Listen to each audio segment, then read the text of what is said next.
Now her father, remember, was occultist, and he was, at one stage, he was investigating for a newspaper, had incredible experiences. I mean, horrendous experiences, occult experiences. And initially he wouldn't believe it. Like a little newborn baby, the people would put it to bed and then the baby would scream like crazy. And then the baby, when they come in, was not in the little bed anymore, but on top of a cupboard. And as they come into the cupboard, the baby starts falling down from the cupboard, and they run and they catch the baby. And he thought there was some hocus pocus there, so he came to investigate, and he sealed all the windows, put seals on them, locked the door, put his cameras up, whatever, for the newspaper. And then the baby would scream. And he would unlock the door and go in, and lo and behold, the baby was on top of the cupboard. I mean, really strange occurrences. Or they'd put a little girl to sleep, another house. She didn't want to sleep. What was the shoes that came walking in? Slippers, I think. Slippers. And the slippers would come walking in by themselves. And all of these occurrences. And in one seance, the spirit was talking, and he thought there's a hidden microphone here somewhere.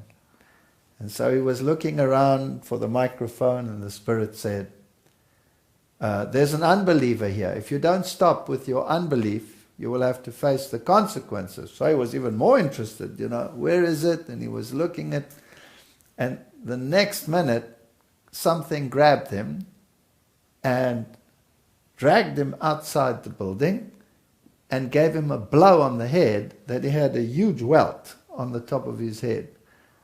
Now, if something grabs you and throws you out and gives you a whack, then you start thinking. Your unbelief in a hidden microphone sort of evaporates, right? So that's how he was drawn into occultism. And he actually started the New Age movement in South Africa. He was one of the first. Now, unfortunately, your mom and your dad separated. And he married again, and he married a high occult lady who was a medium and was very steeped into this and used to have audiences with spirit beings. So that's their background. So while we were living there in Durban, it was only 1 year that I was there. Then I got a job at Stellenbosch University, which I had to take because then she could finish her degree, right? While we were living there in that house, we had such horrible experiences, it's unbelievable. We would lie in bed, and what would happen? Oh, yes. We would hear in the kitchen, we'd done all the dishes, and it was in the dish rack, and we'd hear all the dishes fall down. And we had a Rottweiler, a nice big dog, and she would run and go and check it out, and there would be nothing. And this happened a couple of times, and we once had a group of people that came for dinner, and my brother was there, and he said, "What's going on in your house? The glasses are jumping off the table onto my foot." And things like that, and we got a little bit more scared. He was petrified because yes, because right. he hadn't grown up with this, and I was more used to it. But the strangest things, we had one accident after the other, bashed the car, and things happened. But strange things. I'd drive into the driveway and stop my car in the garage, and we're still both in the car when the next moment the whole car lifts up and smashes against the wall, sideways. It was unbelievable. Just many things, yeah. We would brake behind a car, and the car wouldn't stop, and we'd just go into the car. So did these demons follow you to your new house from your parents' house? Well, we didn't know what it was. In Africa, there's a lot of voodoo, and so people were saying that somebody had cursed us or cursed our house or whatever. We didn't know what it was, and we actually asked my father to come and So we told my father, and he said, "Oh, no problem, I'll sort it out." So he brought his garlic and his garlic, and I can't remember what else was it. Some signs and... Oh, signs, yes. He made some signs. I'm not going to repeat the signs that he made in the corners of the house. And he said, did you have an argument with your gardener or someone? And we said, no. And he said, well, maybe they just, cursed you or something. There is, of course, it is very often that they would make a little doll of you, and they would stick needles in it and bury it somewhere in your garden. Oh. And that's what he said would probably happened. And so we weren't sure. We didn't know about demons. We didn't know about the spirit world or anything like that. You thought it was just normal. She thought it was normal. I thought it was scary. Mm.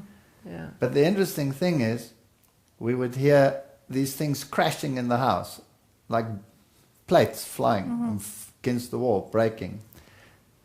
And the dog used to sleep on a mat next to us, and she'd go ballistic. And she'd go running and coming back and lying down, nothing there. And every time these things happen, I sit upright, my hair starts tingling, but she's just fine. It used to irritate me. And then what happened, it got so bad that it was almost unbearable to live in the house. We'd sort of sneak into the house. We were scared to go into the house. And she still had some of her things in boxes, because we didn't know exactly how long we were going to be there. And she had a black stuffed cat, right? Who made that? My great aunt. She made dolls and puppets and stuffed animals. She had given this to her, and these things were in sealed boxes up in the top cupboards. And one night we'd visited her parents, and we come back in and we sneak into this house and we go to bed, and I open my bed, and here is the black stuffed cat on my bed, on my side, under the blanket. Scary. That's very scary, because how did it get there? There's nobody in the house, couldn't have been anyone, it was locked, it was in a sealed box, the box wasn't open. How did the cat get there? And a black cat. And a black cat at that. And this totally freaked me out, and I couldn't handle it. And I said to her, we need help. And your father's hocus pocus is not working. And all his occult connections, they're not doing anything. And you know what? The Jesuits say, give me a child until he is 8th year, and I have him forever. Mm-hmm.